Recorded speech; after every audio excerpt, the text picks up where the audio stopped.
Han transcurrido 2 años desde el derrumbe de un frágil andamiaje que algunos veían reluciente. Se mostraba lleno de oportunidades y cifras doradas con amplio acceso al crédito. Eran números engañosos que ocultaban la sangrante herida de la desigualdad. Así lo advirtió el pingüinazo de 2006, los universitarios en 2011 y la ola feminista en 2018. El primer paso de la nueva revuelta lo dio un amplio grupo de escolares que saltó los torniquetes del metro contra el alza del pasaje. La represión de aquella tarde del 18 de octubre de 2019 convirtió los andenes en campos de batalla. Después de golpear y gasear a los jóvenes, el gobierno cerró las puertas del principal medio de transporte de la capital. Los trabajadores y las trabajadoras agotados se agolparon en las rejas cerradas de cada estación sin saber cómo llegarían a sus casas. Forcejearon con desesperación y se encendió la mecha de varias décadas de maltrato. Estalló una fuerza comprimida por la frustrada ilusión meritocrática. Se cortó un delgado hilo que pendía de la gobernabilidad. Tras una noche de ira, el presidente le declaró la guerra a su pueblo. 3 millones de chilenos y chilenas respondieron pacíficamente en las calles, iniciando un viaje de protestas, de carnavales y de manifestaciones de esperanza, al que sobrevino la violencia del Estado y luego el vandalismo. Las violaciones a los derechos humanos fracturaron el alma de Chile y es hora de establecer verdad, justicia y entregar reparación. La redacción de un nuevo trato para Chile en la Convención Constitucional ya entró en tierra derecha. La campaña presidencial también está en pleno curso y pronto elegiremos a quienes deberán implementar la Constitución Democrática de 2022. Pero el estallido no ha terminado. Todos estos desafíos tienen un nuevo sello que se imprimió en octubre de 2019, la participación popular. La magnitud de las movilizaciones, esos millones de personas que se volcaron a cientos de protestas y marchas, miles de cabildos y asambleas, todavía siguen atentos. Irrumpe el pueblo que había sido silenciado por una élite tecnocrática, que había sido ignorado por partidos que gobernaron décadas en la comodidad de su ceguera. Ese mismo pueblo se transformó hace 2 años en protagonista. Aprendimos que nunca más la política se podrá hacer sin vigilancia ciudadana. Resulta difícil apurar el análisis, la comprensión acabada de hechos que han ocurrido hace tan poco. Parece que fue ayer cuando vivíamos con sorpresa los momentos del 18 de octubre. Y como pasan aquellos instantes extraordinarios en los que intuimos que estamos frente a un punto de inflexión, frente a un momento de cambio, recordamos dónde estábamos, quiénes nos acompañaban, a quiénes llamamos, qué pensamos al llegar a casa. Y serán esos relatos entrelazados, entretejidos, los que irán con el tiempo dejándonos ver el peso, el sentido de los hechos de ese octubre. Pero hay cosas que podemos ver hoy mismo, como el desarrollo de un proceso constitucional que está en marcha y que ya comienza a conversar de fondo y a discutir de fondo el desarrollo de una nueva Carta Magna. O, desde una perspectiva más sombría, las falencias de una justicia que tras 3.000 querellas solo el último año apenas suma 4 condenas. Y quizás cifras tan desalentadoras como esa tengan que estar a mano, y bien a mano, cuando se habla de los esfuerzos que le toma y le tomará al país afianzar y reconstruir la perspectiva de un destino común.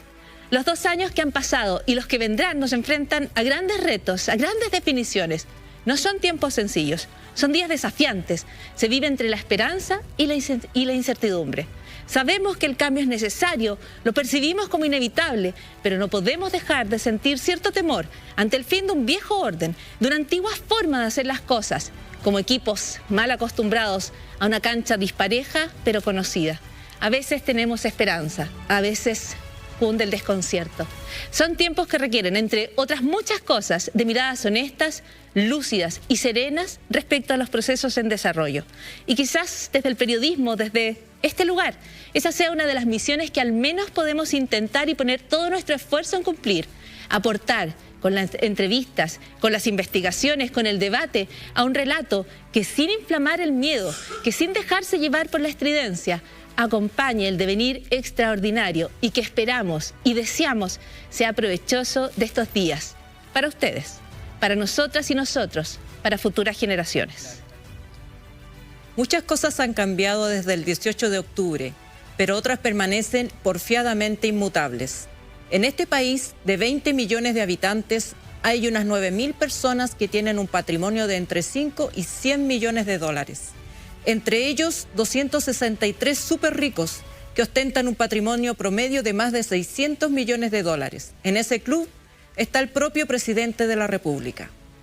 Es el mismo país en que siguen haciéndose bingos para pagar tratamientos de salud, en que el Estado se ha mantenido completamente indiferente a la necesidad de adecuar escuelas y otorgar recursos para que la pandemia no afectara, como siempre, a los niños y niñas en la base de esta pirámide. En 2020, 186.000 niños, niñas y adolescentes abandonaron el sistema escolar. Este año, otros 40.000 no se matricularon en ninguna escuela. En el país donde fue asesinado Camilo Catrillanca, que se encubrió primero como un atentado terrorista, el gobierno sigue insistiendo en la solución militar y decreta estado de emergencia en una región que ya no aguanta más abusos policiales. Aquí, el agua sigue siendo privada y las ISAPRES, AFPs, bancos y empresas de retail reparten cuantiosas utilidades, a pesar del aumento del desempleo y del trabajo precario. En Chile, los economistas escriben columnas y cartas por el efecto negativo que puede tener en la economía entregar parte de sus ahorros a los cotizantes que aún tienen suficiente para anotarse con un cuarto retiro, pero apenas se inmutan por el efecto negativo que tiene en la viabilidad de Chile, en su posibilidad de ser verdaderamente próspero y justo, la escandalosa concentración de la riqueza y del poder. Nada ha cambiado todavía. La esperanza pende de un hilo. Gracias al estallido, nos ganamos el derecho a escribir una nueva constitución y a entregar esa tarea a 155 personas que comienzan mañana a escribir nuevas reglas, que nos permitan aspirar a un futuro justo, amoroso y equitativo. Esas personas no son mejores ni peores que cualquiera, pero lo hermoso es que se parecen mucho más a nosotros que quienes se siguen sintiendo con derecho a decirnos qué hacer. Aguantemos el aliento, démosles la oportunidad. Si no logran su cometido, quizá perdamos la última ocasión de empezar a construir un nuevo país en paz. Aquí comienza Pauta Libre. Yo pensaba que la justicia existía, pero la justicia no existe. Para los ricos no, para uno no hay. Cuando las historias que importan no se cuentan ni se escuchan. Nuestro pueblo fue una nación y la lucha nuestra, por lo tanto, es recuperar el territorio. Cuando se impide el acceso a la información y no se entregan las respuestas. Tengo un botoncito aquí fantástico debajo del dedo. Tenemos todo el derecho a hacer estas preguntas. Cuando hay injerencias e influencias externas para censurar. Telefonazo de jefa de gabinete de Piñera a dueño de la red en Miami para reclamar por entrevista. Cuando el poder no rinde cuentas y la justicia nunca ve la luz. Que en algún momento se va a hacer justicia. Yo sé que mis ojos nunca van a volver. Puede que encuentres la verdad de lo que está sucediendo. Y cuando la encuentres, encontrarás Pauta Libre.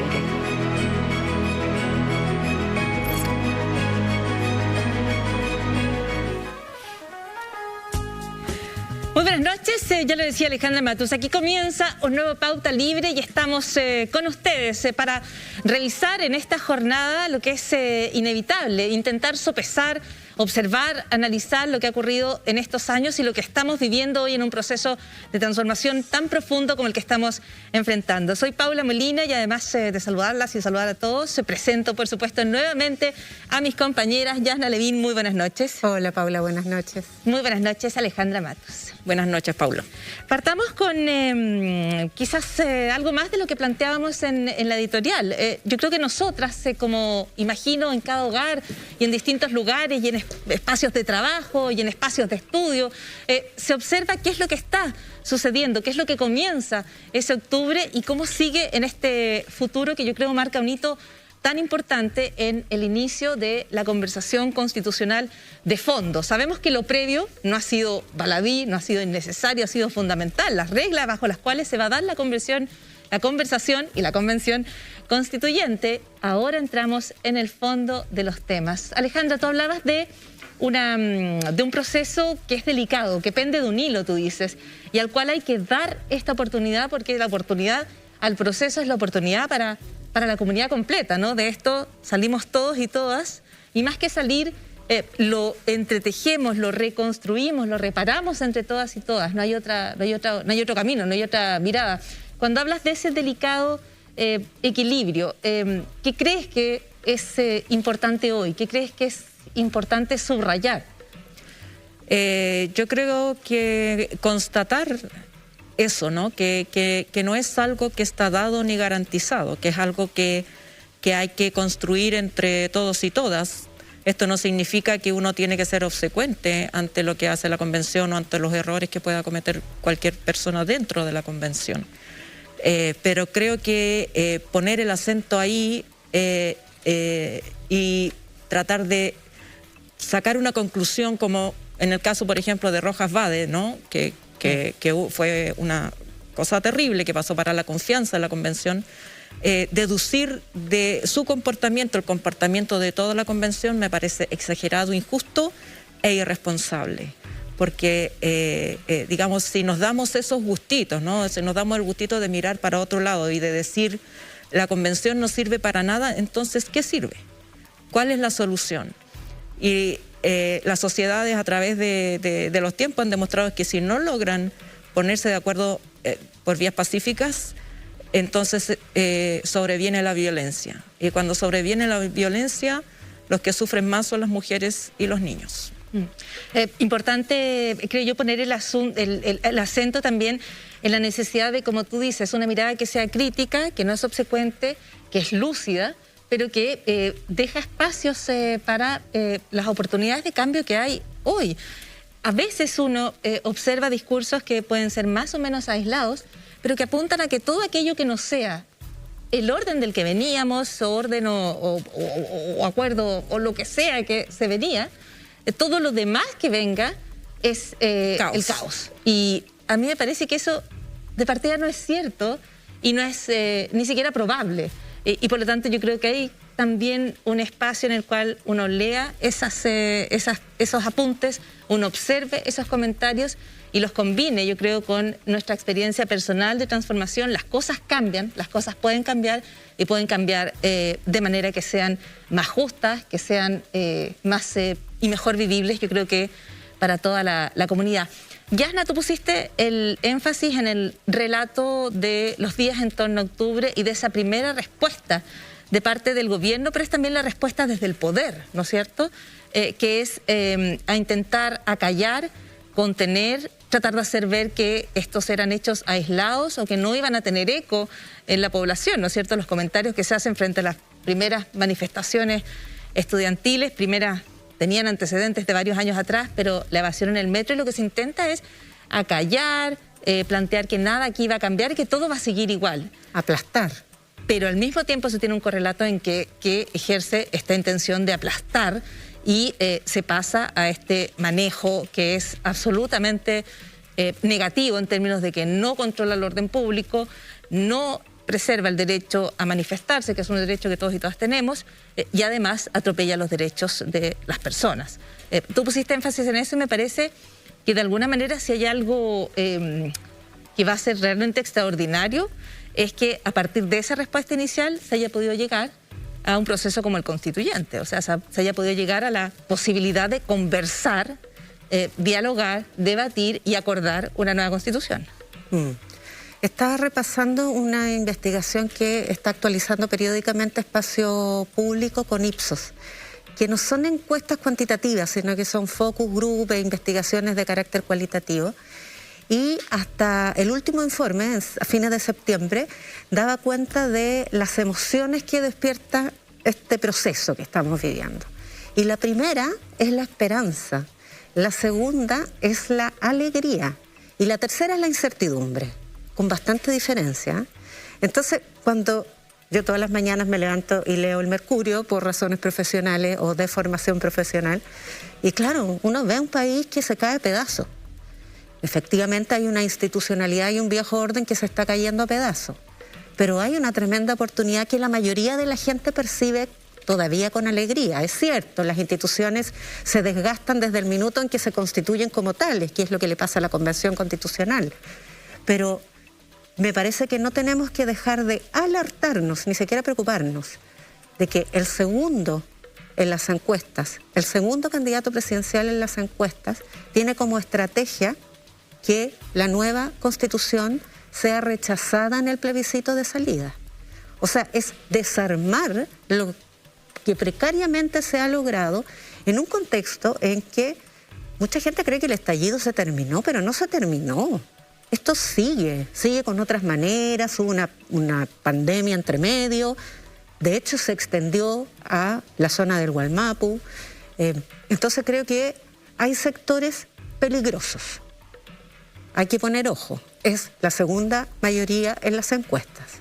Las encuestas se equivocan. Pongamos las encuestas en pausa. Sí, para poner las encuestas en pausa, no porque digan o no digan lo que queremos o no queremos escuchar, o lo que un sector u otro quiera escuchar, sino que sabemos de las falencias de las encuestas. No es solo la impresión respecto a que las encuestas no leen bien lo que está pasando, porque de hecho se han equivocado de manera muy profunda, a mí me parece. Es que ojo, las encuestas sí, hay malas encuestas. Sin ir más lejos en lo que se apuntaba respecto al rechazo y apruebo, ¿no es cierto? Nadie ve ese 80%, y yo diría que un 80% es un número más o menos, debería ser... Es muy contundente. No tan difícil de observar. Respecto a las encuestas, ¿cuánto podemos mirar? Porque esto está en medio de un proceso presidencial y sabemos que además eventualmente puede haber la intención de favorecer o desfavorecer a una candidatura o a la otra, o de favorecer alguna estrategia a partir de las encuestas. ¿Cuánto podemos hoy confiar en las encuestas? Es que efectivamente las encuestas perdieron su capacidad de predictibilidad del voto, porque en un contexto de voto voluntario y de ingreso y salida masiva de distintos electores, es muy difícil prever el resultado de una elección, pero las encuestas, las bien hechas, porque hay de todo, pero siguen teniendo una cierta capacidad de percibir los climas de opinión pública en el minuto en que se consulta, desde luego, y es el minuto en el que estamos conversando de esto. Bueno, no quiero golpearme a mí misma. Bueno, golpear es una expresión periodística para los claro, a tus propios pero he estado trabajando hace semanas en un reportaje sobre las encuestas y me reservo mi comentario hasta el miércoles en que va a aparecer ese reportaje. Eso es spoilearse. Claro.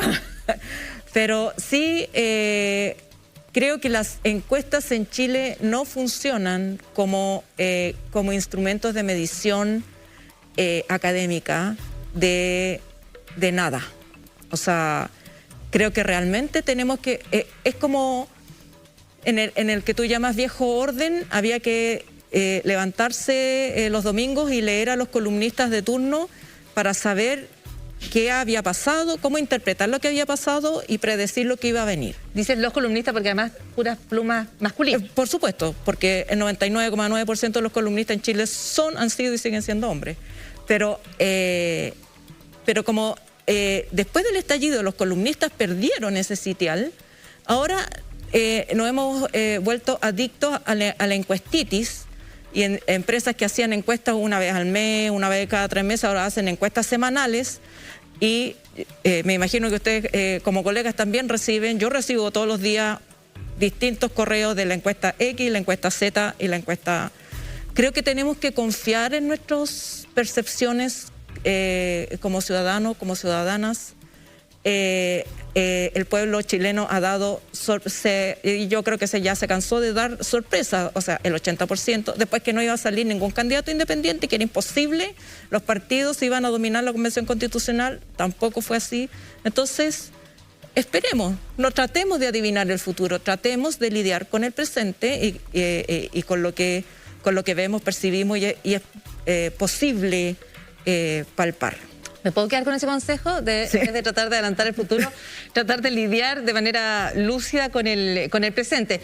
Queda de inmediato hecha la invitación para el próximo miércoles, Alejandra Matus. Este miércoles, Alejandra Matus, con hallazgos respecto a las encuestas, a ver si también podemos destrabar un poco esta conversación respecto a qué es lo que nos quieren decir las encuestas y cuán confiables son sus resultados, particularmente cuando estamos a tan pocas semanas de una elección presidencial. Solo una palabra más para tocar lo que decía Yasna respecto a las emociones que hoy prevalecen y que todavía son la alegría y la esperanza en tiempos que son de incertidumbre. Yo creo que no es una cuestión natural que en la incertidumbre se sienta una cierta incomodidad. O sea, hay un espacio, y yo creo que también en este pauta libre, para las emociones. Y yo creo que para, de alguna manera, compartir que muchas personas, muchas y muchos, a veces nos sentimos confundidos, a veces nos sentimos incluso asustados por algunas predicciones, a veces nos podemos sentir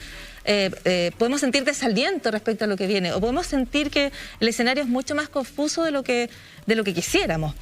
Bueno, de eso están hechos estos días, pero eso no es motivo para perder la esperanza, no es motivo para perder, como tú decías, también el contacto con quienes nos rodean y tratar de, a partir de esa conversación informada, ojalá, ser capaces de evaluar mejor lo que está pasando, no llevarse por el pesimismo. Sí, yo creo el miedo. Yo creo que aún en tiempos de confusión uno tiene que tener la capacidad de mirar los caminos alternativos.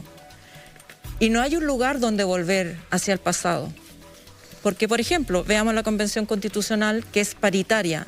No hay un lugar en el pasado al que volver donde haya un cuerpo político paritario.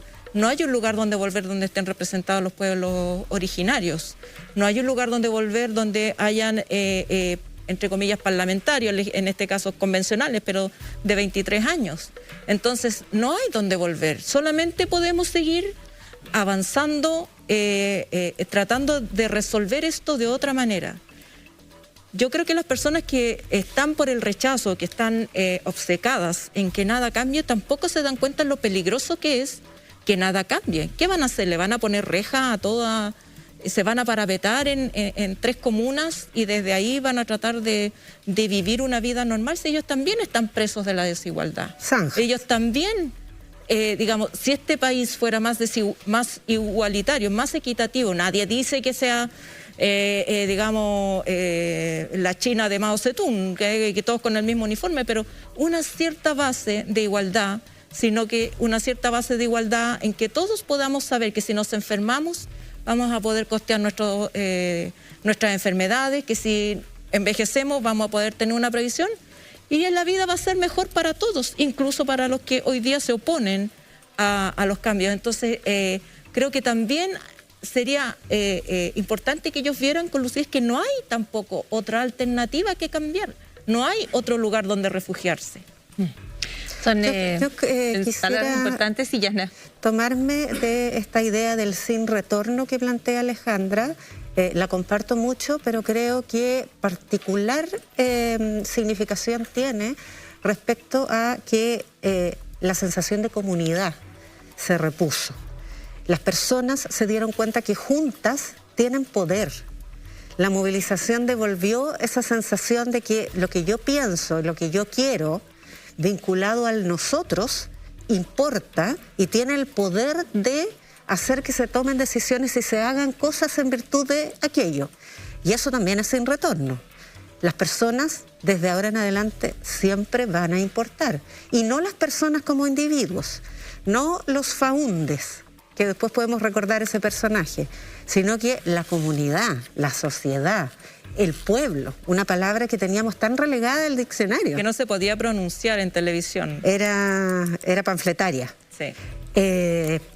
Pero lo otro que me parece que requiere un análisis muy específico es la deslegitimidad institucional. Creo que es muy inquietante porque son las instituciones las que van a construir este nuevo orden con esas personas, con ese pueblo que ya se sabe poderoso.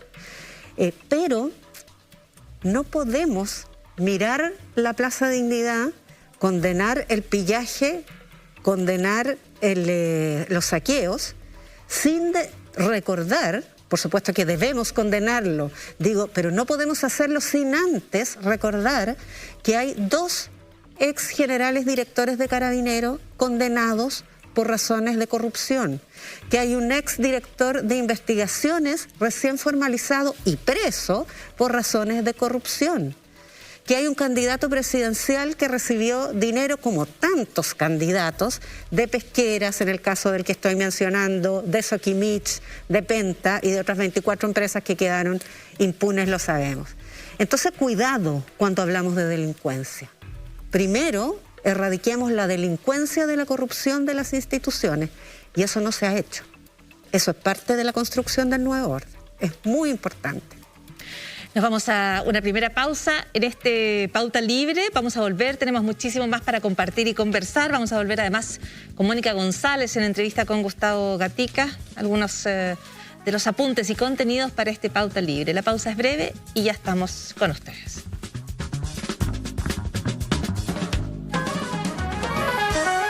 En instantes, la exclusiva entrevista de Mónica González con Gustavo Gatica. Yo el lunes 18 vamos a ir a manifestarnos a la Plaza Dignidad y no sé si todos van a volver con su ojo a la casa, no sé si todos van a volver con vida a la casa. Y ese no es el país que queremos vivir, ¿no? Pero tú vas a ir igual. Ahí vamos a estar.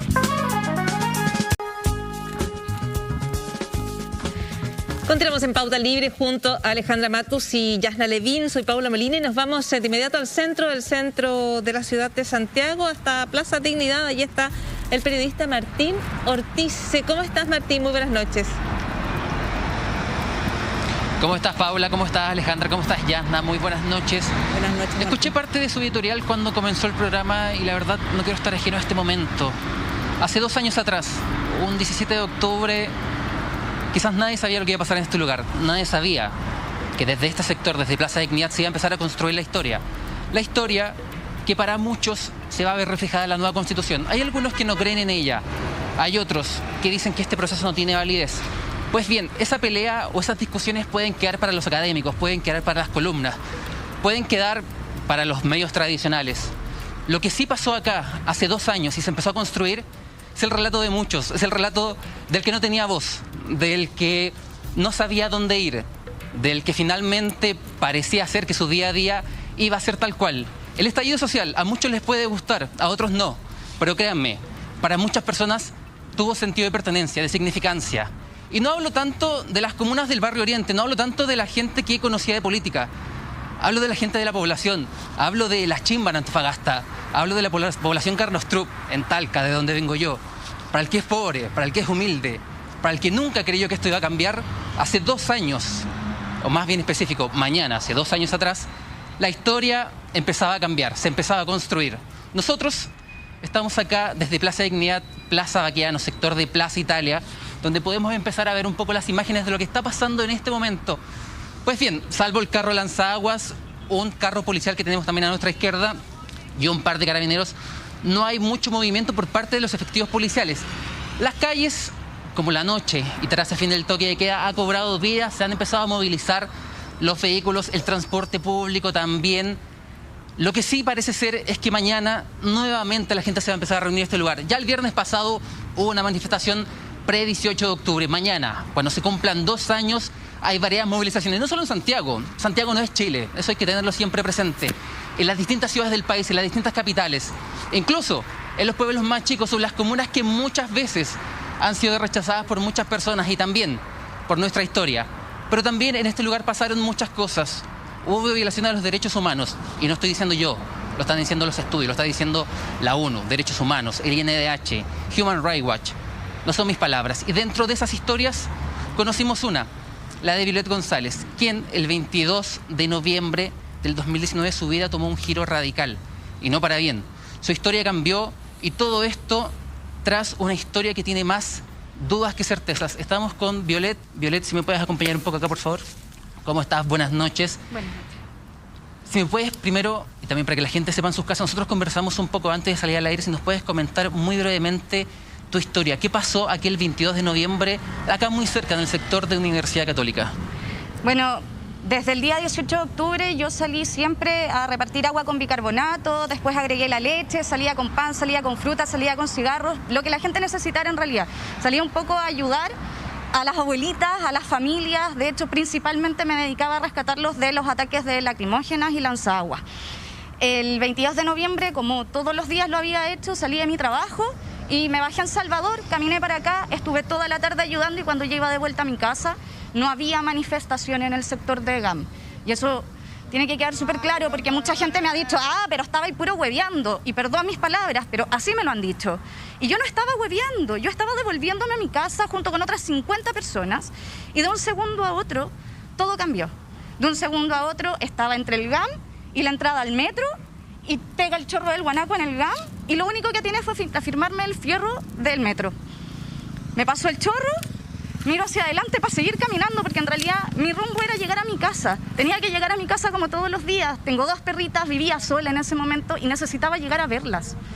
No pude llegar porque un carabinero me reventó la nariz, me dejó inconsciente en el piso y sin bastarle eso, me arrastró hasta el otro lado de la entrada del metro, me dejó tirada inconsciente por más de 15 minutos, por lo que pude calcular después por las declaraciones de la gente que me ayudó.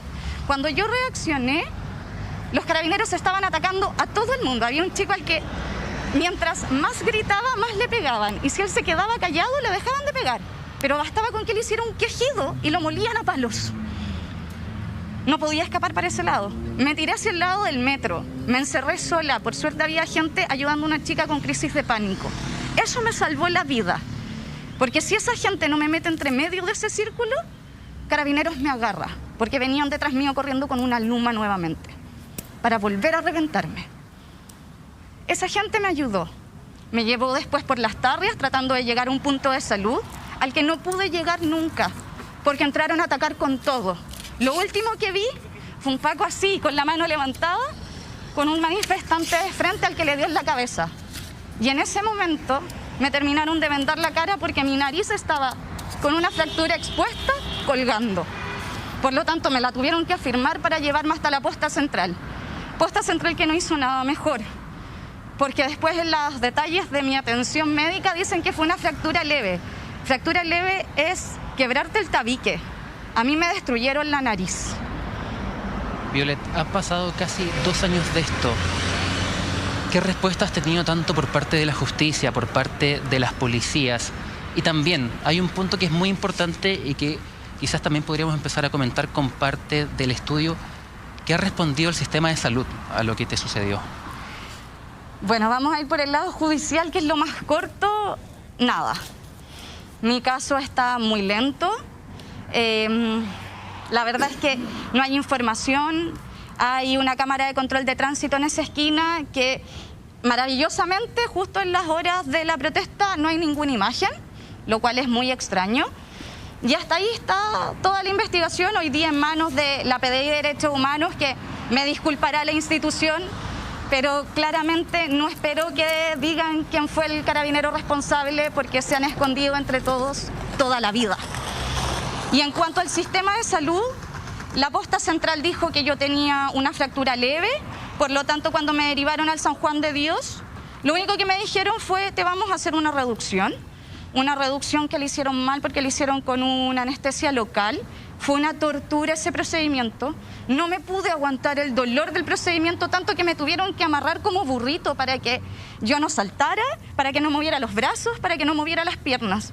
No pudieron aún así hacer el procedimiento porque yo ya estaba que me desmayaba del dolor y mi nariz bajó más, por lo tanto perdí aún más el paso de respiración. Después de eso, lo único que ofrecieron fue hacerme dentro de 1 año, que eso debió haber sido el año pasado, una rinoplastía. Perdón, pero ¿a mí de qué me sirve tener una nariz bonita si no puedo respirar? Violet, yo sé que la pregunta del cómo estás viene a redundar, no sacamos nada haciendo eso, pero más bien tenemos un sistema de salud que no respondió, tenemos un sistema judicial que tampoco ha respondido, tenemos a las instituciones policiales que tampoco han respondido. Hoy en día, a punto de conmemorarse nuevamente un 18 de octubre, ¿qué esperas para ti? ¿Qué esperas que hagan estas 3 instituciones que lamentablemente, al parecer, no han respondido a tus necesidades y finalmente al hacer justicia? Mira, y esto no lo espero solo para mí, lo espero para absolutamente todos los que hemos sido dañados por este Estado. Necesitamos reparación y la reparación es física, es mental y es económica. Yo perdí mi departamento, Perdí mis estudios porque como me perdí la nariz, no puedo ponerme lentes. Yo soy dependiente de lentes desde los 9 años. No pude terminar mi carrera profesional. Afortunadamente pude sacar el técnico, pero mi objetivo era terminar mis estudios. Me los quitaron.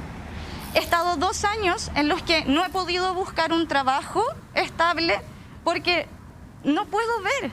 O sea, pegarme a la pantalla de un computador no es una forma de trabajar.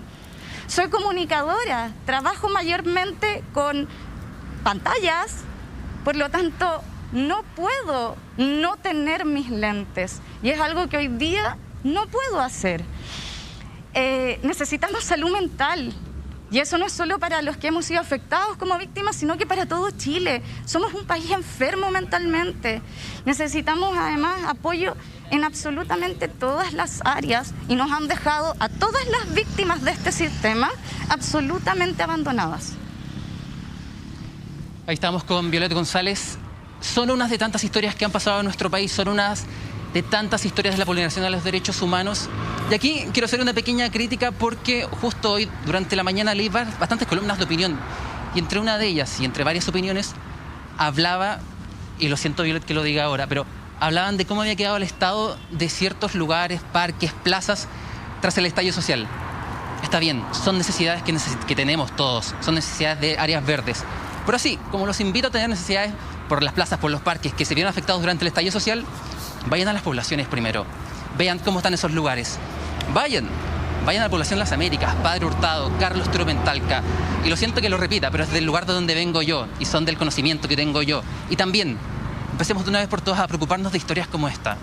Porque cuando empiezan a fallar sistemáticamente ciertas instituciones, pareciera ser que la verdad queda un poco más lejos y también pareciera ser que la incertidumbre sigue viviendo día a día con aquellas personas. Y todo ello por salir a manifestarse y por salir a finalmente hacer su derecho a tener voz y a tener opinión. Paula, Ale, Yasna. Muchas gracias, Martín. Gracias, Martín Ortiz, por el despacho y muchísimas gracias a Violet González. Gracias por compartir su experiencia, su dolorosa experiencia con nosotras aquí en Pauta Libre. Aportemos algunos datos a esta conversación que me parecen de tremenda relevancia. El Instituto Nacional de Derechos Humanos entregó su balance y respecto a acciones judiciales, en 2020 se presentaron 2.917 querellas por abusos en protestas, casi 3.000 querellas por abusos, 52 avanzaron hacia formalización, 111 encontraron imputados y la sentencia condenatoria fue una, después de casi 3.000 querellas. Y el año 2021, de nuevamente 3.000 querellas similares, hubo 4 condenas. Es necesario observar este trabajo, es necesario observar el reguero de desconfianza, frustración, dolor que dejan aquellas personas que todavía confían en la justicia y van en busca de respuestas y se obtiene esta cantidad que la verdad es pequeñísima, es mínima respecto a lo ocurrido. En contraste con las palabras del presidente Sebastián Piñera ante Naciones Unidas, cuando él dice que serán todos los esfuerzos para que en Chile no haya impunidad. Alejandra. Sí, yo quiero traer a colación a propósito de este tema un informe que sacó la Universidad Diego Portales, su informe de Derechos Humanos anual, donde hacen una crítica muy directa y sustentada a la actitud de la Fiscalía en este tema, al Ministerio Público. Porque el Ministerio Público, según las palabras de los investigadores, no ha tenido una estrategia para abordar los casos de derechos humanos. Recién ahora están nombrando un fiscal con dedicación exclusiva, algo así como había antes, cuando reporteábamos con la Yasna tribunales, ministro en visita. Porque obviamente que tú no puedes investigar los casos aisladamente. Hay una situación masiva, hay una violación masiva de derechos humanos. Si fue sistemática o no, una cosa que está en discusión, pero que fue masiva, fue masiva. El Instituto Nacional de Derechos Humanos se querelló en 3.000 casos, pero se contabilizaron más de 8.000. Y en esos casos hay tortura, abuso sexual de jóvenes y menores de edad, hay homicidios, hay los 400 casos de daño ocular y numerosos otros casos de los cuales muchas veces ni nos enteramos, como el caso de Ivette, que probablemente ni siquiera está contabilizado, porque eso pasa cuando hay violaciones masivas. Los casos, entre comillas, menos graves para una masa que sufrió graves violaciones a los derechos humanos, es menos grave desde un punto de vista comparativo, pero para ella es grave. Y merece justicia, y merece reparación, y merece atención del Estado, lo mismo que los jóvenes que fueron torturados, golpeados, cualquiera que haya sido el abuso que se cometió, todos tienen derecho a su día en la justicia, y la justicia no ha reaccionado. Y yo veo que está pasando algo muy parecido a lo que pasó con la justicia con la dictadura. Por supuesto que estamos en un contexto democrático y las condiciones no son las mismas, pero ¿qué pasó con los tribunales? Eso lo hace más grave. No reaccionaban, no aceptaban los recursos de amparo, no investigaban.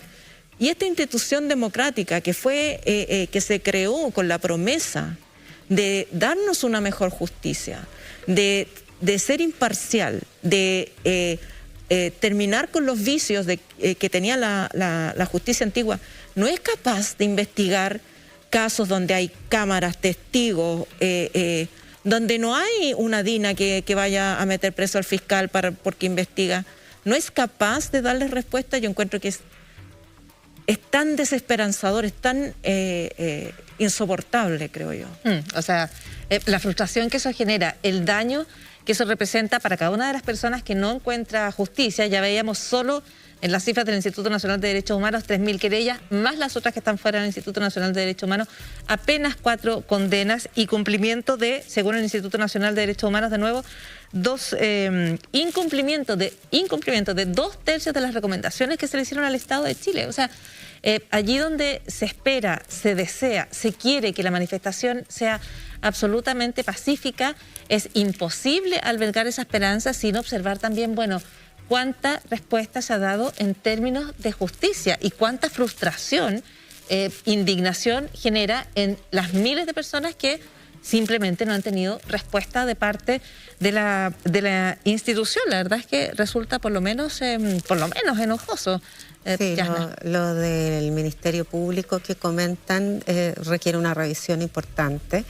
Hubo un instructivo del fiscal nacional en julio, con 7 recomendaciones a los fiscales investigadores de causas de violaciones a los derechos humanos, varias de ellas bien relevantes. Por ejemplo, que no fuera la misma policía implicada la que fuera a tomarle testimonio a la víctima. O sea, que efectivamente se le tomara testimonio a la víctima, porque muchas de las causas se cierran porque la víctima no fue habida, fíjate, a pesar de que firmó una querella. Y principalmente suspensión condicional y acuerdos reparatorios restringidos al mínimo, porque se promueven a diestra y siniestra estas salidas alternativas. Y lo otro que se recomendaba en este instructivo es limitar con un protocolo específico, delimitado, pormenorizado, estas decisiones de no perseverar en las diligencias. Pero hay además otro fraude encubierto en la investigación judicial, en la investigación de fiscalía, quiero decir. Y es que se tipifican los delitos, por ejemplo, en los casos de tortura, como lesiones menos graves. Y entonces, claro, la necesidad de seguir investigando es mínima porque los sobreseimientos son inminentes en un delito tan menor, es casi una falta.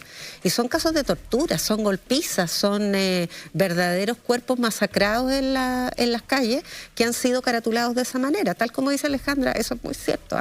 Muchos casos invisibilizados, muchos casos que por temor no hicieron denuncias. Porque a nosotros nos llegan casos constantemente y a mí me siento muy abrumada porque no podemos darle cabida a todos, no nos dan las circunstancias, las condiciones materiales para reportar todo, pero constantemente casos graves, casos de personas que han quedado postradas, que no pueden seguir con su vida como era antes, y lo mínimo que les debe el Estado, porque también hacemos este análisis como el Estado como una cosa lejana, ajena, que graciosamente tiene que mirar a la ciudadanía, pero el Estado nos pertenece. El Estado se financia con los impuestos. con los impuestos de la muchacha que le rompieron la nariz, se financia el Estado, se financian los carabineros, los fiscales y todo. Lo mínimo que tienen que dar es atención, lo mínimo. Y parece que trabajaron para otro agente o para otro país, no sé. La indiferencia es... Un último dato, sí, antes de pasar a lo de carabineros, que creo que merece mención específica. Antes de la crisis de octubre, o de la crisis social, un 1% de las causas por violencia institucional terminaba con sentencia. Después de la crisis se redujo a 0,03. O sea, peor. O sea, es 30 veces menos, habiendo multiplicado, no sé de cuánto, no tengo el cálculo, pero no es difícil hacerlo. Pero el tema de carabineros es una deuda pendiente enorme, porque Chile necesita policía.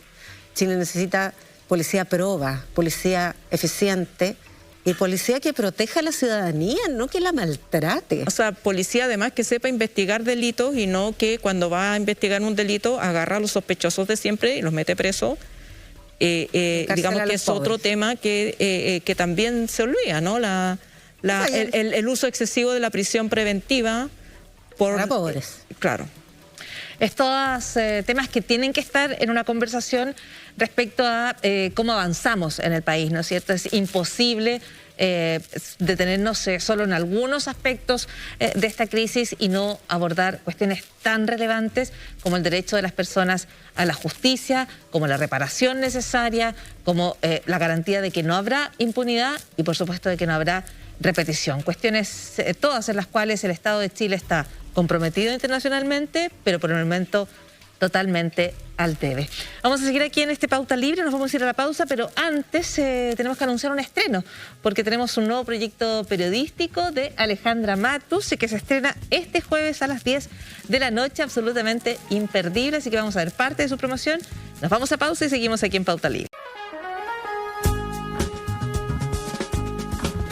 Ya estamos de vuelta, este es Pauta Libre, estamos recordando los 2 años desde el 18 de octubre y podemos recordar también cómo a poco del inicio de esas manifestaciones, en noviembre del 2019, el periódico New York Times, uno de los más prestigiosos probablemente en el mundo, titulaba "Es mutilación". La policía en Chile está cegando a los manifestantes, decía el reportaje del periodista Brent McDonald, que además incluía testimonios de personas que ya habían sido víctimas de estos traumas oculares. Una de esas víctimas fue Gustavo Gatica. Mónica González, nuestra compañera de labores, estuvo conversando con él y esta es la nota. Bienvenido, Gustavo. Bienvenido a una emisión más de Pauta Libre, pero una emisión especial, porque se conmemoran 2 años de un día en que Chile cambió, pero a ti te cambió la vida. Y no hay buenas noticias en este momento, porque quien te provocó el daño en tus ojos está libre. No lo consideran un peligro a la sociedad. Tu reacción primera fue de no entenderlo, ¿no? ¿Tienes alguna explicación hoy día por qué? Sí, al principio nos pidió de sorpresa la información, a pesar de que los abogados nos venían diciendo hace rato de que era probable que le cambiaran la cautelar de prisión preventiva, ya que nos explicaban que no se suelen tener a presos en prisión preventiva tanto tiempo antes de un juicio oral. Yo le encuentro sentido, es razonable que no te tengan en prisión preventiva antes de un juicio y siento que debería ser así, ¿no? Lamentablemente con los presos políticos parece que no cuenta esa regla. Ni tampoco con quien roba un balón de gas o... Claro, pero bueno, tiene sentido esa regla, pero...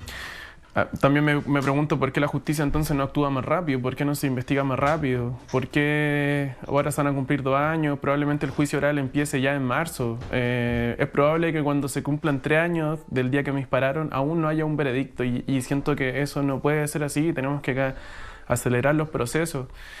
Ahora, con el cambio de cautelar nosotros esperábamos al menos un arresto domiciliario, pero él quedó en libertad. Porque no lo consideran un peligro a la sociedad. No lo consideran un peligro para la sociedad y eso lo cuestionamos mucho por su manera de actuar. ¿Por qué no lo desmenuzamos, Gustavo? Porque una de las cosas que a lo mejor la gente se olvida es que el caso de Gustavo Gatica es emblemático porque es uno de los pocos en donde la reconstrucción de los hechos que sucedieron ese 8 de noviembre a las 18:10, ahí cerca de la Plaza Baquedano, de la Plaza Dignidad, fue reconstruido totalmente para demostrar que el responsable es el teniente coronel Claudio Crespo. Y además, porque yo diría que es emblemático en el encubrimiento que se hizo al principio de Claudio Crespo, ¿no es así? Sí, en relación a eso igual me gustaría dejar un punto en claro, que es algo que como familia nos dejó bastante tranquilo, es que, y quiero dejarlo en claro también aquí, es que no quedó en libertad Claudio Crespo en esta ocasión porque las pruebas no habían sido suficientes. La Corte no habló de las pruebas son contundentes, el trabajo que hizo la PDI fue un trabajo que nunca se había hecho en Chile en ningún caso, para llegar con él. Él fue el responsable. En esta ocasión la Corte lo dejó en libertad porque dijo que no era un peligro para la sociedad y aparte llevaba mucho tiempo en prisión preventiva. Y en base a lo que tú dices, claro, o sea, para nosotros sí es un peligro para la sociedad. Él fue de los que más disparó durante la revuelta. El que más disparó en una jornada en que se dispararon más de 2.000 disparos de la escopeta antidisturbios, que según los protocolos solo se pueden accionar en una acción defensiva. Sí. Perdón, pero ¿sabes qué me gustaría? Porque hay cosas impresionantes. Nuevamente el periodismo ha sido, el buen periodismo, el que ha revelado hechos importantes. Fíjate cómo mintió el general Mario Rosas, tú te debes acordar. Le dijo a Mónica Rincón en CNN el 10 de noviembre del 2019, o sea, poquitos días después, ¿no? Quienes dispararon a Gustavo Gatica sabemos quiénes son, están identificados y todos los antecedentes están en conocimiento del Ministerio Público.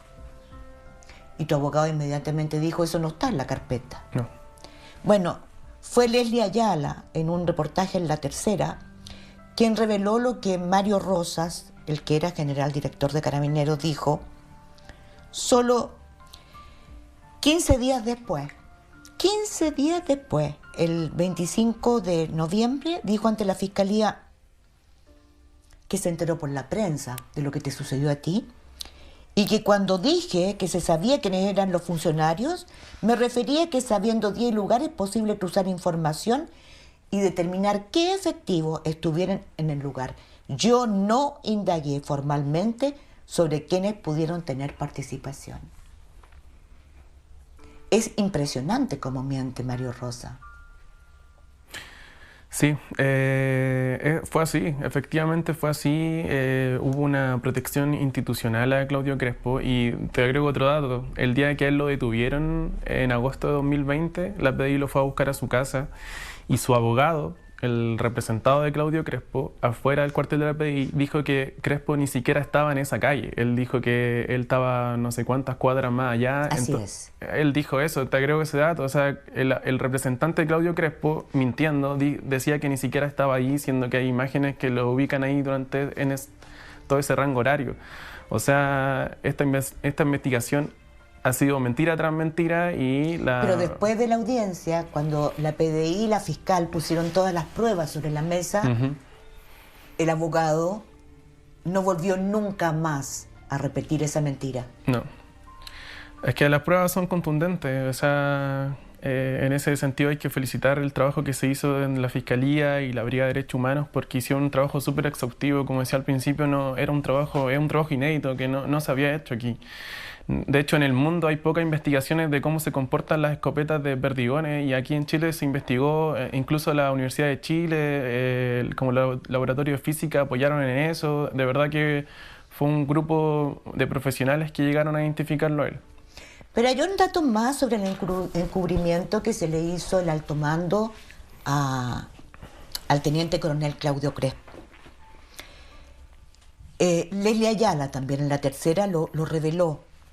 el sumario interno que hizo Carabineros, que está fechado el 9 de diciembre, o sea, 2 meses después de lo que te ocurrió, no, un mes después de lo que te ocurrió, dice, no existe certeza que la munición utilizada por Carabineros, textual, haya causado las lesiones oculares a Gustavo Gatica. Y el sumario no descarta que la lesión haya sido provocada por los propios manifestantes. O sea, dice no solamente que no fue de Carabineros, sino que quienes hirieron fueron los manifestantes. Sí, así de ridículo es. Bueno, de hecho esa tesis hasta hoy en día la mantienen, siendo que los perdigones que a mí me sacaron de los ojos están, es parte de la carpeta investigativa, pero siguen sosteniendo esa tesis. Qué espanto, ¿no? Sí. O sea, a lo que quiero ir, Gustavo, tu caso es uno de los 3 entre todas las lesiones oculares que están demandando al Estado por indemnización y por justicia, que el Consejo de Defensa del Estado acogió. Es una de las 3, ¿ya? Por la contundencia de las pruebas, efectivamente, pero además porque Crespo tiene otro juicio en el cual el CDS querelló contra él, ¿no es así? Tú lo sabes. Claro, sí. Él hirió gravemente en el cuello, en el rostro, a otro manifestante el 2018, en el Día del Joven Combatiente, ¿no es así? Sí. A un joven desarmado, a Efrán Gutiérrez. Y sin embargo, fue en marzo del 2018, él fue ascendido en junio a teniente coronel y siguió siendo instructor de fuerzas especiales desde entonces y hasta mucho después de que te hiriera a ti. Sí, o sea, es aquí donde volvemos al tema de qué tan peligroso para la sociedad es él. De partida, lo que tú dices, y dejarlo en claro, él era instructor de cómo se ocupa este armamento. Él le enseñaba a las nuevas tropas, por decirlo de alguna forma, cómo ocupar esa escopeta. Entonces estamos hablando de alguien que sabía cómo se ocupaban y sabía también el daño que provocaban. El año 2018, en el Día del Joven Combatiente, él le disparó a un joven a 5 metros. Ese joven hasta hoy en día tiene perdigones en su cara, que no le han podido sacar. Son operaciones difíciles, son cirugías difíciles y él aún tiene un perdigón en su cara. Entonces él sabe el daño que provoca y durante el estallido fue de los que más dispararon. Pero él sabe además que si no se arrodilla, como lo ordena el protocolo, ese que él enseña, supuestamente, puede herir letalmente. Muy gravemente, sí. Y él, los videos que se reconstruyó, aparece no arrodillándose. Sí, hay una infinidad de videos de él disparando de pie. Además, él es muy alto, entiendo. Entonces, el daño que le dicen el carnicero. No por nada le dicen el carnicero. Sí. Sí.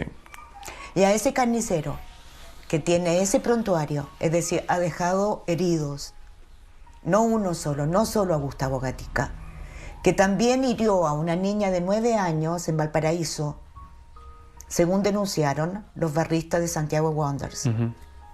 Es decir, un hombre que tiene prontuario, está libre, es defendido, pagándole al abogado con plata de todos los chilenos, y no es considerado peligro para la sociedad. Sí. Y lamentablemente, como familia, sí nos sentimos vulnerados. Es decir, él está libre. O sea, nosotros podemos ir caminando por Santiago, pasar a comer algo y él va a estar sentado con su familia al lado de nosotros. Pues es una realidad, puede pasar, ¿cachai? Y eso no puede ser, la justicia no puede ser que no considere esas cosas, como el daño psicológico que provoca a la víctima y a su entorno, en este caso a mí. No puede ser que caminando por Santiago me encuentre con él, ¿cachai? ¿Y la impunidad qué provoca en la sociedad, Gustavo? La impunidad se está viviendo y me gustaría también en esto decir que he tenido la fortuna, el agrado de conocer a muchos compañeros y compañeras de heridos de trauma ocular que son un símbolo del estallido por todos los ojos que se perdieron. Y te digo, yo que los conozco, lamentablemente en ningún caso de ellos ninguno sabe quién les disparó. No ha avanzado ninguna investigación. Yo conozco, los más 10, 20 cabros que ya puedo considerar que son mis amigos y no saben quién les disparó.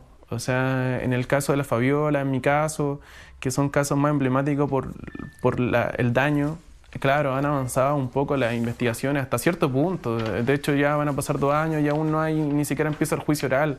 Pero lamentablemente en la mayoría de los casos no hay justicia, ni siquiera se ha identificado a nadie. Entonces la impunidad, y lo digo con mucho pesar, ya se está viviendo. Entonces necesitamos acelerar los procesos, que las cosas funcionen. Son 2.520 querellas en total a un año del estallido que se calculaba. Y tenemos 3 formalizados. Sí, es así. Es así. Es duro, ¿no? Sí, de hecho, debo decir que si me preguntaba hace un año, yo estaba mucho más esperanzado de que estas cosas, que las cosas no iban a avanzar así. Yo pensé que íbamos a aprender un poco del pasado, pero hasta ahora no ha sido así. Estoy más desesperanzado que hace un año. Si me lo preguntáis hace un año, yo te hubiera dicho, sí, los procesos van a avanzar, pero no ha sido así. Gustavo, han pasado 2 años. 2 años de un día en que este país, sí, hay una parte de este país que nosotros pensamos que se sepultó y que todos estamos convencidos que se acabó. Porque hoy día no es tan fácil, no hay tolerancia a tanta desigualdad, tanta injusticia. Para ti, ¿qué significan esos 2 años? ¿Dónde está ese movimiento? A mí me hacían esta pregunta hace un tiempo atrás y de repente he escuchado a gente que dice como que Chile se volvió a dormir y yo no estoy de acuerdo con eso. Yo creo que sin duda hay un cambio en la mentalidad, un cambio en la forma de relacionarnos. Recuerdo que hace un tiempo tuve la oportunidad de hablar con Carmen Gloria Quintana. Ella me decía que ella sentía que en los 90, en los 2000, cuando ella exigía justicia por su caso, era como que molestaba a la sociedad y a la institucionalidad. En cambio ahora siento que nosotros, como violentados de nuestros derechos humanos, cuando exigimos justicia, sí hay un acompañamiento de la sociedad. Y eso yo lo relaciono con una empatía que surgió después del estallido. Y eso no se ha ido, eso está ahí. Lo podemos apreciar en las ollas comunes, cómo el pueblo se ha organizado para ir a ayudar al que no tiene, al que le falta, ¿cachai? Entonces yo siento que sí renació una empatía, o una empatía que estaba escondida por ahí, que el capitalismo había pisoteado, pero que el pueblo la volvió a levantar. Entonces, o sea, yo creo que muchas veces la gente sentía que para qué no, que era inútil, era tan fuerte el poder de la impunidad, de quienes hacen colusión, de quienes hacen grandes estafas y les dan clases de ética, como los medicamentos, los del papel, el Grupo Penta, los que hacen financiamiento político ilegal. Y yo creo que hoy día hay menos tolerancia, ¿no? Sí, aparte lo que tú dices, pues, la sociedad está más atenta a esas cosas y no las permite. O sea, en un momento se dejaron pasar tantas cosas que ya era como ya un nuevo cagazo de los políticos de siempre, se decía. Todavía está esa concepción, pero ahora no se les deja pasar, ¿no? Hay una sola cosa que me extraña. Estaba leyendo un estudio publicado en una de las revistas científicas más importantes del mundo de la oftalmología, en donde 12 oftalmólogos, tecnólogos médicos, ingenieros y salubristas de la unidad de trauma ocular del Hospital de Salvador dicen que Chile tiene la mayor serie de número de casos con traumas oculares del mundo, que no se ha visto, no está en la literatura, otro caso documentado con más pacientes que los registrados desde el 18 de octubre hasta el 30 de noviembre del 2019. Que esos 43 días ese hospital recibió 259 pacientes, de los cuales 70,5% fueron lesiones atribuidas a proyectiles de impacto de perdigones usados por carabineros para controlar el orden público. Eso es una verdad conocida a nivel internacional. ¿Tú crees que nosotros estamos asumiendo esa mancha que se quedó en nuestra historia? ¿A nivel social? Eso, a nivel social. A nivel de justicia, evidentemente no. Sí, a nivel social yo creo que sí lo estamos... Mira, mientras te lo digo lo cuestiono. Porque siento que igual el apoyo que gestionamos muchas veces entre los heridos de trauma ocular es entre los heridos de trauma ocular.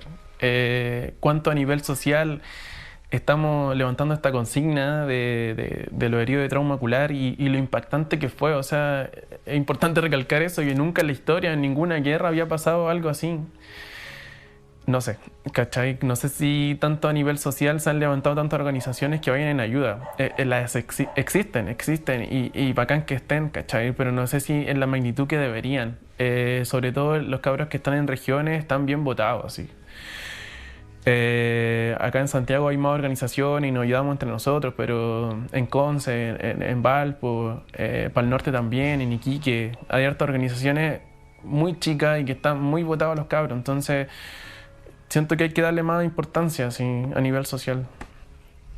¿Sabes qué me impactó también?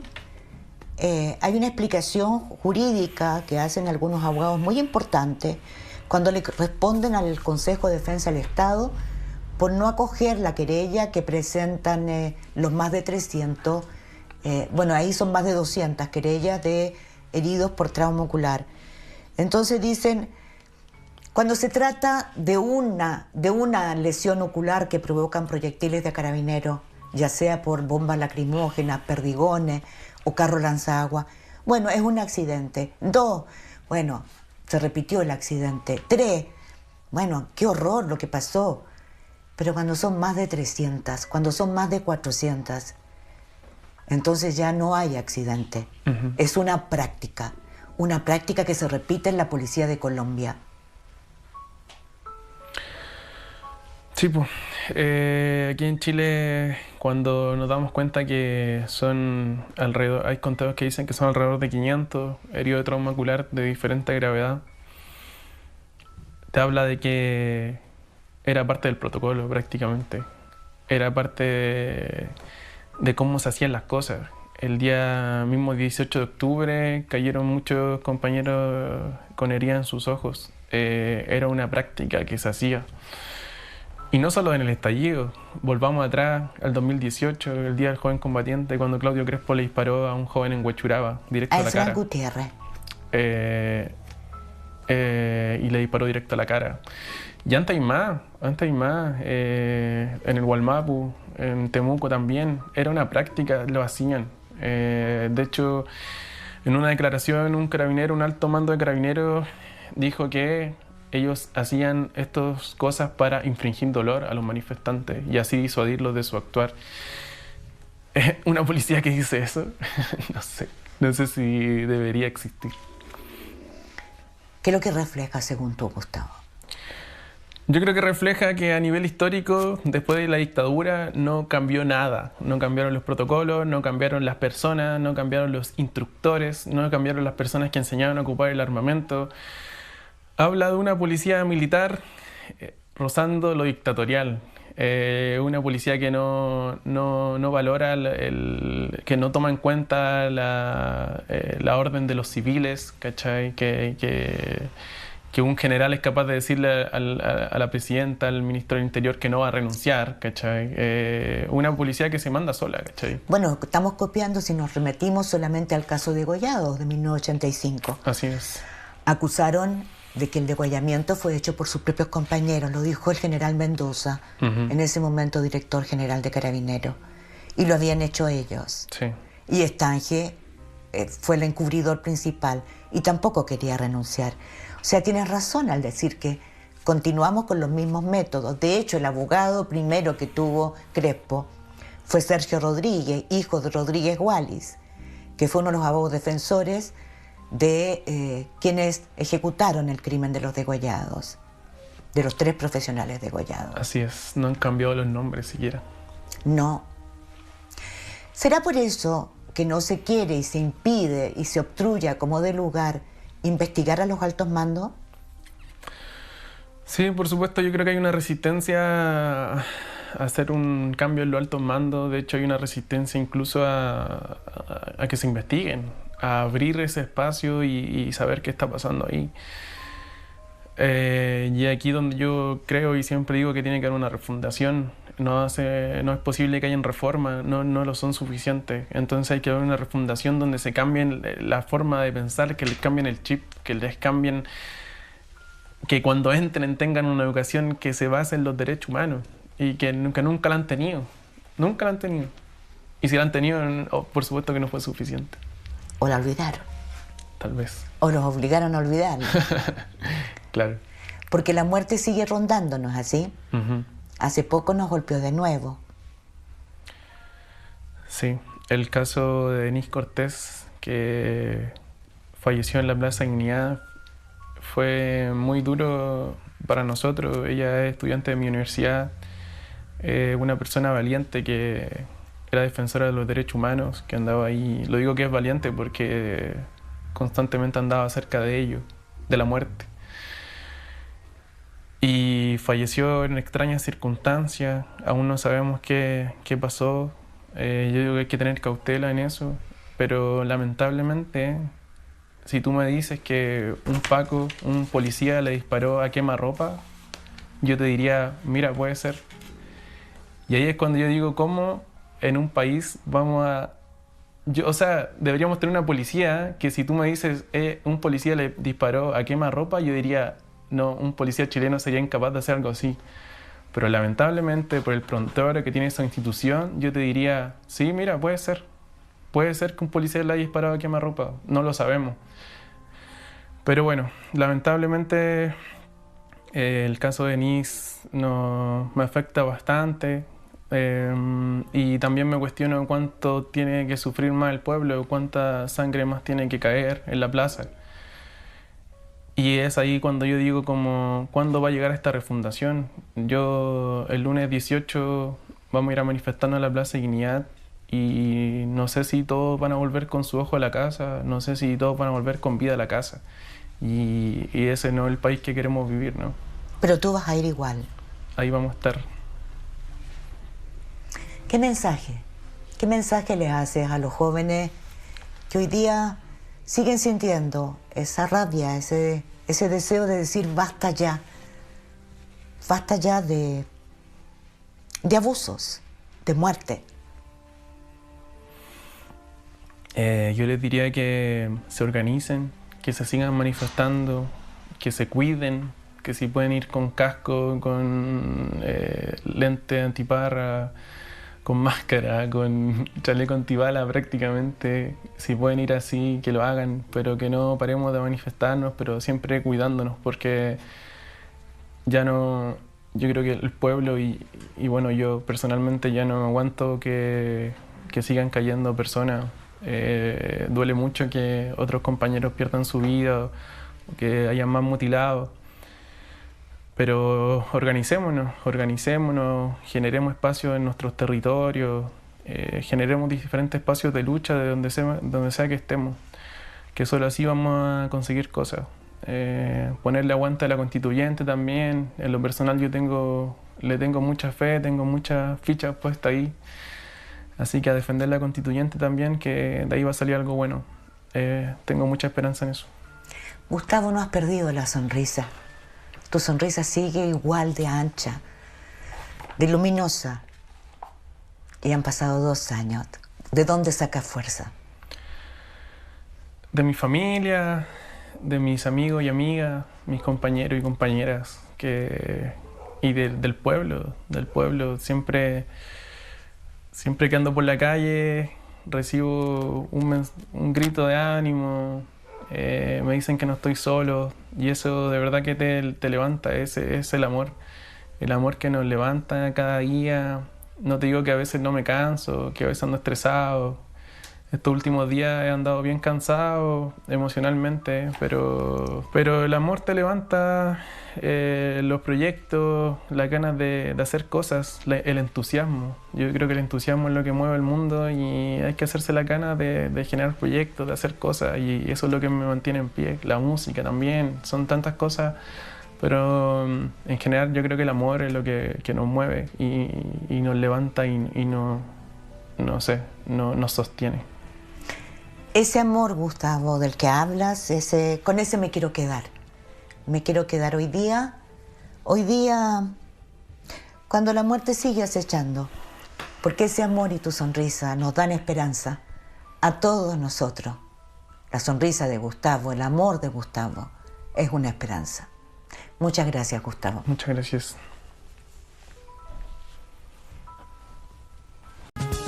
Estamos de vuelta, seguimos en Pauta Libre. Lo que veíamos hasta antes de la pausa era la conversación de Mónica González con Gustavo Gatica. Apuntábamos a lo que se había denunciado poco antes desde el diario New York Times respecto a la mutilación que estaba teniendo lugar en Chile, la cantidad de traumas oculares que se estaba generando en el país a raíz del actuar de Carabineros, y es una situación que además tiene en uno de los casos probablemente más vistosos y aquellos en los cuales además, de acuerdo a lo que el mismo Gatica contaba, ha avanzado la justicia, uno de los pocos en los que ha avanzado la justicia.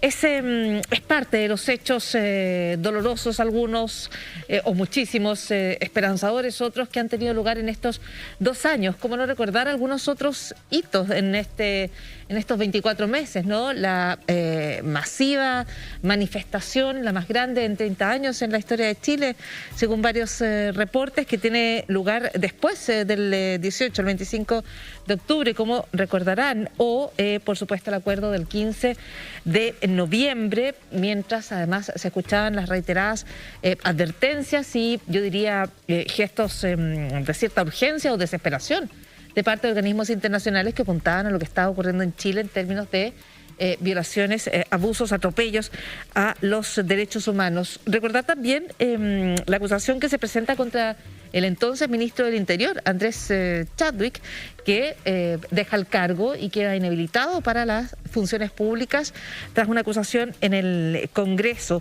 Hemos vivido muchísimas cosas en estos 24 meses, por supuesto mencionar además el plebiscito, donde gana la opción de la Convención Constitucional, y aquí estamos en medio del inicio, que parte justamente mañana, de la discusión de fondo de la Carta Magna.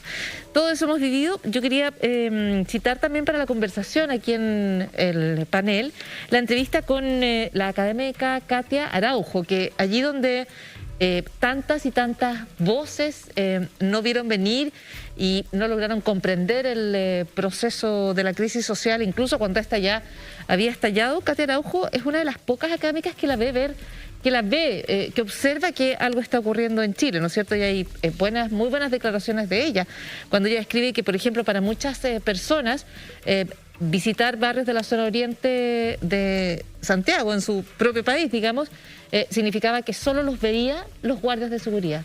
Nadie más los miraba excepto los guardias de seguridad, apuntando a esa fractura, ¿no es cierto?, social tan grande. Pero respecto a lo que está pasando hoy, ella dice que hay un cambio político, que hay un cambio en términos económicos y de cómo vamos a repartir la riqueza, pero dice además que en lo cultural, lo social y las relaciones sociales esto va a tomar tiempo. Dice, hay disputas que no son simples porque lo más usual en esos momentos es que el que tiene que dejar privilegios tiene temor y el que quiere ganar algo más de dignidad o algo para sí mismo tiene que dejar de pensar que la única manera de hacerlo es vía la imposición y la fuerza. Es parte de lo que advierte Katia Araujo. Ya nos vamos al móvil, pero quería preguntar sus opiniones, reflexiones respecto a este tema. Claro, pero yo creo que las cosas pasan más allá de las admoniciones normativas o de decir esto está bien, esto está mal. Y creo que hay facilitadores de la violencia y digamos, facilitadores de la paz. Un facilitador de la paz es la justicia. Pensemos en el caso de George Floyd en Estados Unidos, que provocó un estallido social en Estados Unidos, pero que se contuvo rápidamente porque la justicia actuó rápidamente y con condenas ejemplificadoras. Y es triste escuchar a Gustavo Gatica decir que ahora tiene menos esperanza de la que tenía hace 2 años. Esa es la desesperanza o esa, digamos, pesimismo que cuando se instala en el colectivo social es lo que incentiva digamos, a las personas con un comportamiento más antisocial a tomarse las calles, porque los otros se retiran. Entonces, creo que hay que hacer un esfuerzo colectivo por mantener la esperanza, no en las instituciones que digamos, han hecho todo para que uno pierda la esperanza en ellas, sino que esperanza es lo que podemos hacer colectivamente todos juntos en construir un nuevo orden de cosas. Pero es súper importante un análisis que vaya más allá de está bien, esto está mal, ¿no? Claro. Cuando se dice se necesita condenar la violencia, ciertamente. Pero así no se resuelve. Claro, y por supuesto que lo importante es ver qué facilita la paz y qué no la facilita. Yasna, ya nos vamos al contacto, ¿alguna reflexión? Sí, hay una visión de la entrevista que tú comentas, de Manuel Canales también, y de tantos intelectuales que hacia fines de los 90 ya consignaban el creciente malestar de un modelo neoliberal que solo acentuó un clasismo casi ancestral en Chile, lo que Canales llama este estamentalismo de una sociedad asfixiada por el maltrato, el ninguneo. Eso se estableció, fue incluso un debate intelectual de la propia concertación entre flagelantes y complacientes. No sé si se acuerdan de la que nació la idea de 2 almas, unas por empujar cambios más rápidos y otras por complacer un crecimiento al 7%, que efectivamente hubo décadas doradas de desarrollo y progreso en Chile, pero con los costos que no se alcanzaron a aquilatar por parte de algunos que estaban muy desconectados, porque esa realidad que la vieron estos intelectuales, Chile, Anatomía de un mito, Tomás Mulián, y los que estamos mencionando hoy día, son un par de décadas que ya se visualizaban. Entonces, quienes declararon no haberlo visto venir, yo no sé si hay en ello una expiación o también una falta de responsabilidad política. Y respecto de Gustavo Gatica y de la entrevista que acabamos de ver, hay una acusación constitucional trabada en el Congreso en este momento por la falta de probidad del presidente de la República. Bueno, tiene 2 capítulos, uno es poner en riesgo el honor del país y el otro es cometer actos de no probos. Pero esa acusación estuvo precedida de una acusación también por las violaciones a los derechos humanos. Recordábamos antes de este bloque la acusación constitucional contra Chadwick, que sí prosperó, ¿verdad? Pero después la de Sebastián Piñera fue rechazada, y fue rechazada con 8 votos de opositores. Bueno, ahora hay otra oportunidad. Vamos a volver al centro de Santiago con Martín Ortiz. Martín, muy buenas noches nuevamente. ¿Cómo estás, Paula? Buenas noches. Los relatos construyen historias y dentro de los relatos de este 18 de octubre, más bien, de este 17 de octubre, hace 2 años atrás, hay uno que marca sí o sí el desarrollo de nuestro estallido social y este es el de Roberto Campos, profesor, que en aquel 17 de octubre salta un torniquete, destruye un torniquete según la justicia y tras ello viene una secuencia de hechos que hoy lo tienen en día, pidiendo por parte del Ministerio Público, por la Fiscalía Metropolitana, 8 años de cárcel, entre ellos 5 años por el delito de la ley antiterrorista, o sea, la ley de seguridad del Estado, bien digo. Estamos con Roberto, primera vez que accede a conversar con un medio de comunicación en vivo y en directo. Primero, Roberto, muchísimas gracias. Segundo, han pasado 2 años y van a pasar mañana 2 años desde que comenzó el estallido social en nuestro país. Con tu visión, con tu experiencia, con tu vivencia, ¿ha cambiado algo el Chile de hace 2 años atrás a hoy en día? Hola, buenas noches. Gracias por la invitación. y quería decir que hace 2 años que sucedió la revuelta social, hace 2 años que le pegué a un torniquete que ya estaba roto, y al día de hoy no existen cambios. O sea, seguimos con descontento social porque los problemas de educación, salud, vivienda y pensiones siguen tal cual, sigue el lucro en la educación, nos encontramos con que los sueldos no suben, no ha habido justicia, se instaura la cultura de la impunidad, el Gualmapu está militarizado, hace poco, esta semana, quemaron con benzina a una compañera trans que es presidenta del Sindicato de Trabajadoras Sexuales Transexuales, Amanda Jofré. Hay presos políticos, actualmente hay 32 prisioneros políticos en Santiago 1, 3 en Puente Alto y otros tantos, pero existen muchos más con otras medidas cautelares, como yo, que estoy con arresto domiciliario nocturno. Yo ahora estoy preso en mi casa. Roberto, ¿cómo has vivido este tiempo? Porque tú nos contabas que llevas 1 año de 9 meses con arresto domiciliario, también con firma, con arraigo nacional y con la imposibilidad también de acceder al metro. Pero, ¿cómo has vivido tú este proceso? ¿Cómo has vivido este proceso en el cual el Ministerio Público te imputa cargos y finalmente un presidio de 8 años? ¿Cómo viviste también tu experiencia estando en la cárcel casi 2 meses? Mira, la verdad, actualmente estoy en un proceso de candidatura a diputado. Esto fue debido a una resiliencia, y esta candidatura que te comentaba fue levantada por unos pobladores de San Joaquín, nace de la Asamblea Territorial, y acepté este desafío porque realmente es un desafío estar involucrado en estos espacios de políticos que nos han sido históricamente prohibidos. ¿Y esos espacios se vinieron también por tu experiencia previa, por lo que viviste, por lo que también, me imagino, aprendiste en este tiempo?